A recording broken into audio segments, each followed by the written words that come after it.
ಒಂದು ಮಾತು ನೆನಪಿಡಿ, ನಮ್ಮ ಬದುಕಿನಲ್ಲಿ ಯಾರಿಗೂ ಕಾಣದ ಒಂದು ಹಂತ ಇರುತ್ತೆ. ಅಲ್ಲಿ ಯಾರೂ ನಮ್ಮನ್ನು ಕಾಳಜಿ ಮಾಡಲ್ಲ, ನಮ್ಮನ್ನು ಮೆಚ್ಚಲ್ಲ, ಅಟ್ಲೀಸ್ಟ್ ಒಂದು ಒಳ್ಳೆ ಕೆಲಸ ಮಾಡ್ತಿದೆಯೋ ಅನ್ನೋ ಸಣ್ಣ ಪ್ರೋತ್ಸಾಹದ ಮಾತು ಕೂಡ ಯಾರೂ ಹೇಳಲ್ಲ. ಆದರೆ ನಿಜವಾದ ಬದಲಾವಣೆ ಶುರುವಾಗೋದೇ ಆ ಹಂತದಲ್ಲಿ.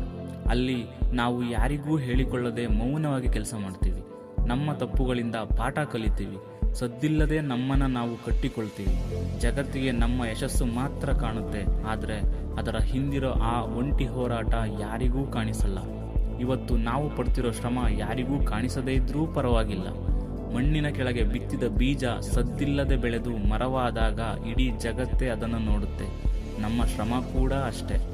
ನಮ್ಮ ಮೇಲೆ ನಮಗೆ ನಂಬಿಕೆ ಇರಲಿ. ನಾಳೆ ನಮ್ಮ ಬದುಕು ಕೊಡುವ ಉತ್ತರವೇ ಎಲ್ಲರ ಬಾಯಿ ಮುಚ್ಚಿಸುತ್ತೆ. ನಮ್ಮ ಕಾಲ ಬಂದೇ ಬರುತ್ತೆ.